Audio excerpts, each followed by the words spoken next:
Great. Well, welcome to Social Studies School Service's presentation on using Active Classroom to teach about September 11th, 2001.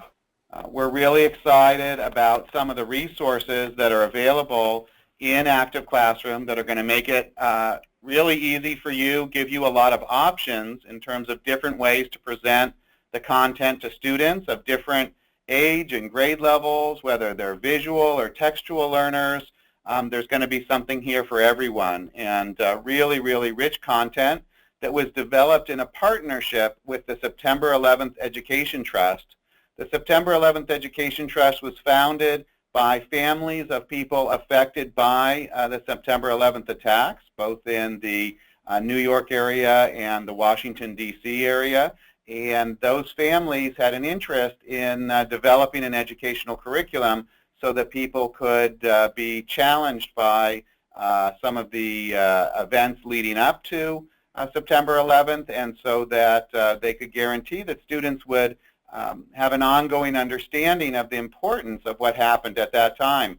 Many of your middle and high school students were just born or 1 or 2 years old at this point in their lifetime, and so this may not be as familiar to the students as it might be to some of us educators. So let me jump on in, and we'll take a look at some of the resources in here. The first thing we do is go into Active Classroom, and we go to our Find Activities page. And once we're on our Content Find Activities page, we can go and we can search by the series title. That's the third filter here. And you can see it's organized under T for the September 11th Education Program. And we select that and run a search in our database, and it returns a number of different activities. I think there's 8 activities in all that are available to you with a range of different learning styles and emphases. So the first place that I'd like to start, and I think that this is the one that really gives us a lot of flexibility, is with the Remembrance Presentation, and that is right here.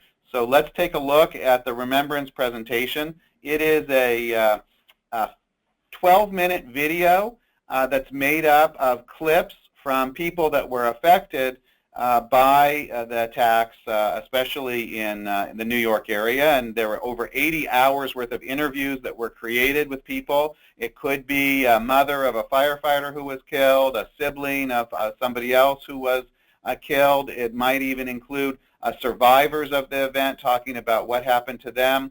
So you get this wonderful mixture of people who were there and affected by this event, and really it adds a what I call a 3-dimensional component to teaching about 9/11. You're not just reading about something that happened in history. You've got these oral histories, and you've got people that are prepared to tell their stories, and their stories are emotional, they're touching, they're sometimes funny, and that really adds the human element that's so important in getting students to be able to connect to something which once again might seem a little remote to them. Now, there's not a whole lot to this lesson. We've got the Remembrance Presentation itself, the 12 minutes, along with discussion questions that go along with that. And here is the link to the discussion questions. So they watch the video, and I'll encourage you to go in and watch that on your own. Here are some of the types of questions that we've created around it, and you can see that the questions really range. They can be larger world historical questions about how will people look back on this event in 20, 50, or 100 years, or things that are a little bit more personal, like if you look at question number 5, a brother who lost his sibling in the attacks, comments, sometimes there aren't goodbyes. How can you say goodbye to a lost loved one when you can't actually say goodbye? Why is this important? And if you realize that you might not see one of your family members again at the end of the day, what would you do in your life differently? So sort of trying to balance these sort of more historical questions with some very personal ones. Another type of question back here is the question of civilian lives? Were these civilian casualties? Was this a mass murder? Is there a meaningful difference between mass murder of civilians and the deaths of soldiers in a military action? Or why does it matter whether civilians or soldiers are killed? What's the difference?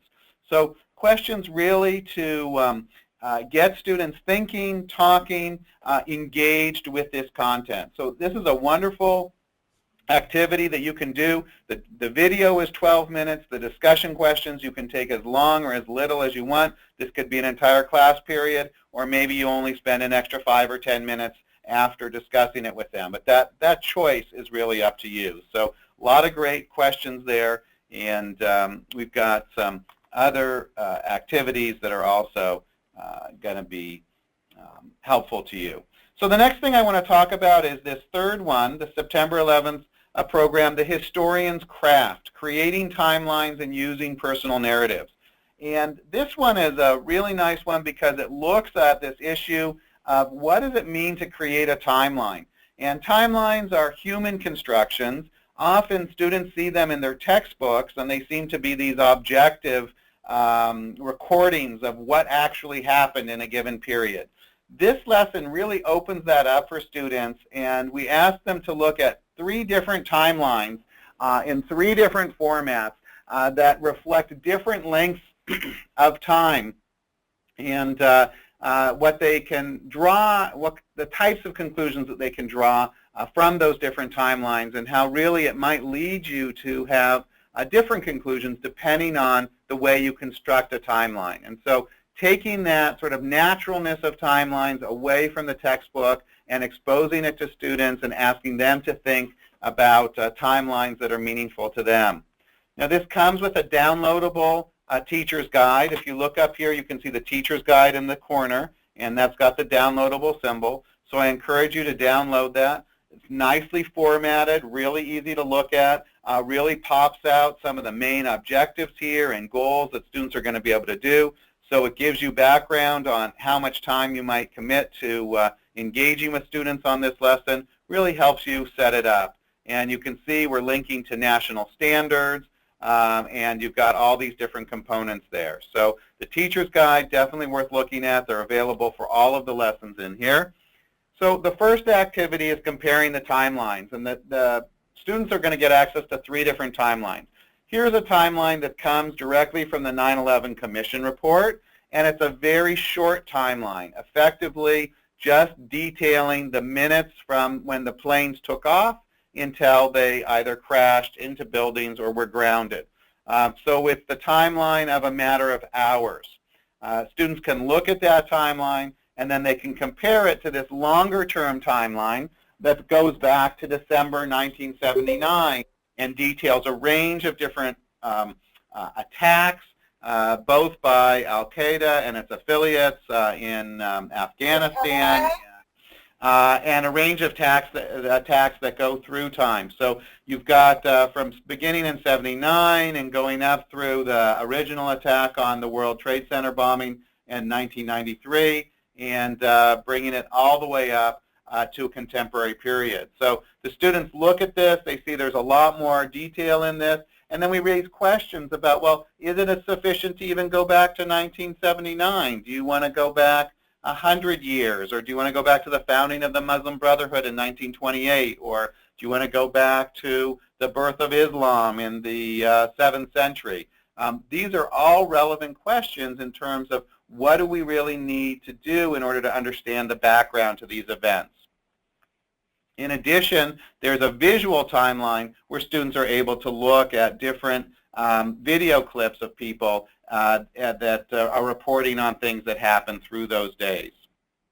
Another component to the lesson is the oral histories, and this is one that I really like. I think it's very accessible to students. This is a downloadable file, and this was in the teacher's guide that we just downloaded. Here we talk about, it's a sheet for students to interview an adult that they know that was alive at the time of the 9/11 attacks. And so this is an opportunity for students to learn about September 11th through interviewing somebody, through participating in oral history. Once again, remember the larger framework for this lesson is called the historian's craft. So we're looking at historians create timelines. Historians also do oral interviews when possible. If they're doing recent history, they talk to people and they gather evidence about what happened in order to form their opinion about and create their narrative about what actually happened at that time. So here we give the students a number of different possible questions that they might ask their interviewees, as well as leaving it open with some of those blanks there. And we've seen some really, really wonderful work that students have done with parents, aunts, uncles, grandparents, grandparents that could relate things sometimes between what happened in 1941 and what happened in 2001. So some really interesting connections, and this is a great way to engage students with a process that affects historians at the same time that they're learning meaningful information about 9/11. Now I want to switch to another lesson here. This one also focusing on visuals and analyzing visuals, and we know it's really important. All of these lessons are developing student skills. We're focusing on content, but at the same time, we're developing those skills. So with the historian's craft, we're learning about oral histories, we're learning about timelines. With this one, we're going to learn how to analyze primary sources, both visuals like single still images, and then also video clips where you have photographers or people talking about what happened to them. So you can see along the side here, you've got sort of a vocabulary, some oral histories, and then some video interviews that the students are able to go into. Before they begin analyzing the photographs, we set them up with this idea of what is the difference between a denotative analysis, looking for facts in an image, and a connotative analysis, looking for emotional content. So we're going to give them this framework as a way for them to enter in and look at the different photos. We include about 10 or 12 different photos here for the students to engage with, and they're going to be able to go in and they're asked to analyze each of the images in terms of both its denotative and connotative elements. And this is really important because, of course, we want students to be able to distinguish fact from opinion in text, and this is a related element of distinguishing sort of factual statements about an image from the emotional sort of repercussions that come through it. We drop those images into our image examiner, which allows students to, in this case, use the magnifying tool, and we've used that here to look a little closer at what the expression on this gentleman's face, and they can go in and they can really go anywhere in the image and enlarge it and take a deeper look. We can also go full screen with images. So once again, if you're doing this, say, as a whole class activity, you might want to go with these images as full screen. And also here, remember the questions. What's connotative? What's factual about what we're looking at here? And does any of that have an emotional component? And helping the students to distinguish from the two and be able to identify those as separate elements. In addition, we have our Quadrant tool, which allows us to break apart images into the component quadrants and let students sort of zoom in or out on a particular image. So we're able to go into this top quadrant here and then back out to the bigger image and look at it quadrant by quadrant. Once again, all of these tools here, whether it's the magnifying glass, the full screen, or the Quadrant tool, are really designed to help facilitate students gathering evidence from a visual primary source, another skill that they're going to need to be successful in a wider academic context. We also talk a little bit more about oral histories here. We introduced that in the previous lesson where the students were actually creating their own oral histories.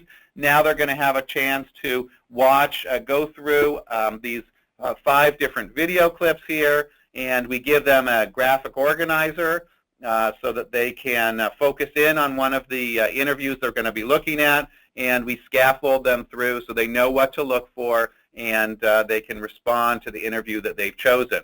You may want to divide your students up into different groups, each group working with a particular interview, or you can let them choose randomly. It's up to you. We go in here. This is a wonderful interview with Brian Clark. He was on the 88th floor, I think, of the the South Tower, and he descended all 88 floors, seeing almost nobody in the stairwells there, and was able to make it out and talk about his experiences after the fact. Really, really fascinating information.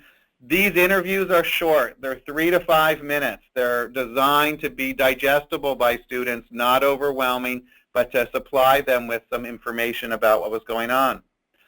The other interviews here, and this is a focus on visual sources, so we've got photographers. Tom Franklin was the one who took that iconic photo of the 3 that we just looked at a minute ago, of the 3 firefighters raising the flag over the rubble. And he talks a little bit about, that was not a staged photograph. It would just happen to be something that he was there at the right time and the right place.